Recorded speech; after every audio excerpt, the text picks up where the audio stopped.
कि आज की जो मौजूदा सरकार है 3 लाख का सूट, 1.5 लाख का बूट और दिन भर झूठ पर झूठ, झूठ पर झूठ, झूठ बोलते रहता है।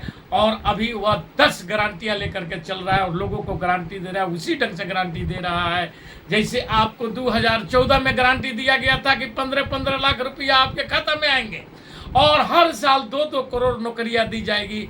लेकिन क्या आज तक किसी को नौकरियां मिली?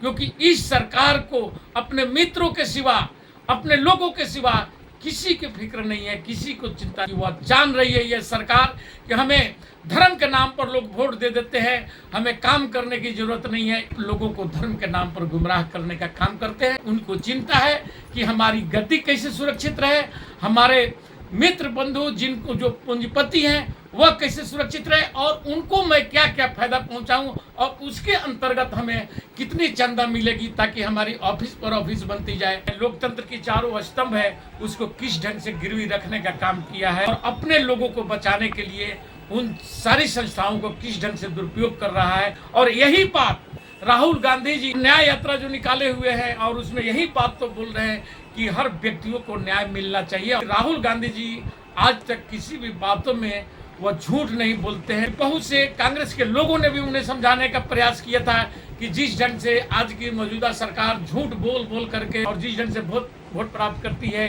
कांग्रेस को भी उस नीति को अपनाना चाहिए।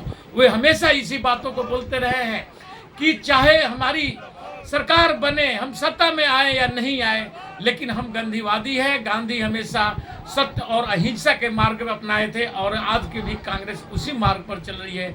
हमें सत्ता नहीं चाहिए। लोग को जब हम पर विश्वास होगा तो वह खुद हमें वोट देंगे और हमें सत्ता पर लाएंगे। तो ये लोग नफरत फैला रहे हैं, डर फैला रहे हैं, उस चीज़ों को खत्म करने का काम हमारे जन नायक राहुल गांधी जी रोज सड़कों पर निकल करके और आपके लिए न्याय की मांग कर रहे हैं। और उनकी नारा भी है कि डरो मत। SBI बोल रहा है कि चुनाव बाद तक का समय दिया जाए। हम 2217 इलेक्टोरल बॉन्ड को गिन नहीं पा रहे हैं, जबकि यही मोदी जी जब सबको संभाले हैं डिजिटल इंडिया करते हैं, जबकि हर बैंक में एक बटन उसका जाकर के चपरासी दबा देगा और जितने इलेक्ट्रोल इशू किए हैं और इनके नाम पर इशू किए हैं वे सारे चीज डिटेल आ सकता है। कि आज की जो मौजूदा सरकार है जिसके बारे में बोला जाता है कि यह व्यक्ति 3 लाख का सूट, 1.5 लाख का बूट और दिन भर झूठ पर झूठ, झूठ पर झूठ, झूठ बोलते रहता है। और अभी वह 10 गारंटियां लेकर के चल रहा है और लोगों को गारंटी दे रहा है, उसी ढंग से गारंटी दे रहा है जैसे आपको 2014 में गारंटी दिया गया था कि 15-15 लाख रुपया आपके खाता में आएंगे और हर साल 2-2 करोड़ नौकरियां दी जाएगी। लेकिन क्या आज तक किसी को नौकरियां मिली? आज भी केंद्र सरकार के अधीन में जो संस्थाएं हैं उसमें कम से कम 30 लाख वैकेंसियां हैं और पद खाली है, लेकिन उसे भी भरने का काम ये सरकार नहीं कर रही है।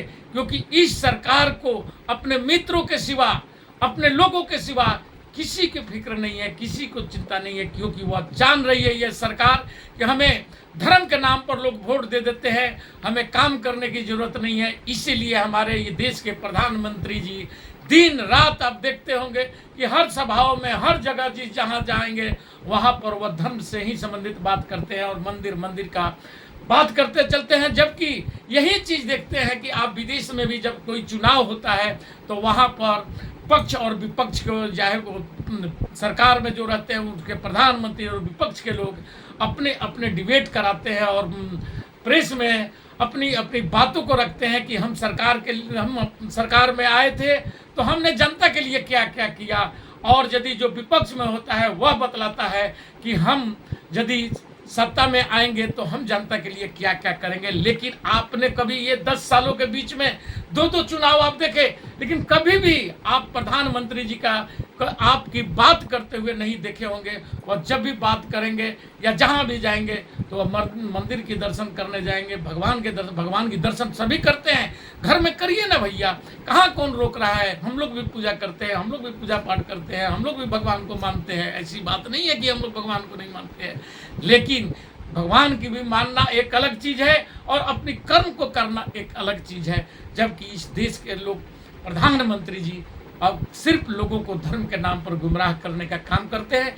आपके लिए काम तो उनको कुछ है नहीं, आपके बच्चे के, आपके समाज के भविष्य की उनका कोई चिंता नहीं है। उनको चिंता है कि हमारी गति कैसे सुरक्षित रहे, हमारे मित्र बंधु जिनको जो पूंजीपति हैं वह कैसे सुरक्षित रहे, और उनको मैं क्या क्या फायदा पहुंचाऊं, और उसके अंतर्गत हमें कितनी चंदा मिलेगी ताकि हमारी ऑफिस पर ऑफिस बनती जाए। आप देखते होंगे कि इलेक्ट्रोल बॉन्ड का भी अभी मामला आया है, जिसमें सुप्रीम कोर्ट के आदेश के बावजूद भी एसबीआई को गुमराह कर ये पहली बार इतिहास में हो रहा है कि सुप्रीम कोर्ट जाकर एसबीआई बोलता है कि हमको चुनाव बाद तक का समय दिया जाए, हम क्योंकि 22,217 इलेक्ट्रोल बॉन्ड को गिन नहीं पा रहे हैं, जबकि यही मोदी जी जब से सत्ता संभाले हैं डिजिटल इंडिया करते हैं, जबकि हर बैंकों में एक बटन एक उसका जाकर के चपरासी दबा देगा, और जितने इलेक्ट्रोल बॉन्ड वह इशू किए हैं और किनके नाम पर इशू किए हैं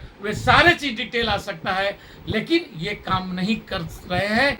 ये सिर्फ गुमराह करना चाहते हैं ताकि वे पर्दाफाश नहीं हो, किन मित्रों को कितने पैसा उनसे हम लिए हैं और उसके बदला में हम क्या क्या काम किए हैं। और ये बात यदि जनता के सामने आ जाती है तो जनता हमें 2024 में किसी भी कीमत पर भी नहीं आने देगी। और इनकी आंतरिक जो सर्वे भी हुआ है उसमें भी उनको ये बात पता चल चुका है कि वह 180-82 से ज़्यादा सीटें नहीं ला रहे हैं। इसीलिए तो हमारे देश के प्रधानमंत्री जी और भाजपा या उनके साथ के जितने गठबंधन हैं वे सब घबराए हुए हैं, और कुछ विपक्ष के लोगों को भी तोड़ फोड़ कर डरा धमका करके उन्हें अपने साथ मिलाने का प्रयास कर रहे हैं, ताकि मैं किसी तरीके से बहुमत को पार कर सकूं। और उस बहुमत को पार करने के लिए वे हेन प्रक्रियन लोगों में भय पैदा करना, डर पैदा करने का प्रयास कर रहे हैं, और उसी डर को निकालने का काम जो ये लोग नफरत फैला रहे हैं, डर फैला रहे हैं, उस चीज़ों को ख़त्म करने का काम हमारे जन नायक राहुल गांधी जी रोज सड़कों पर निकल करके और आपके लिए न्याय की मांग कर रहे हैं और न्याय यात्रा निकाले हुए हैं, ताकि और उनकी नारा भी है कि डरो मत, रुको मत, झुको मत। और इसी के साथ मैं अपना वक्तव्य समाप्त करता हूं। जय हिंद, जय भारत।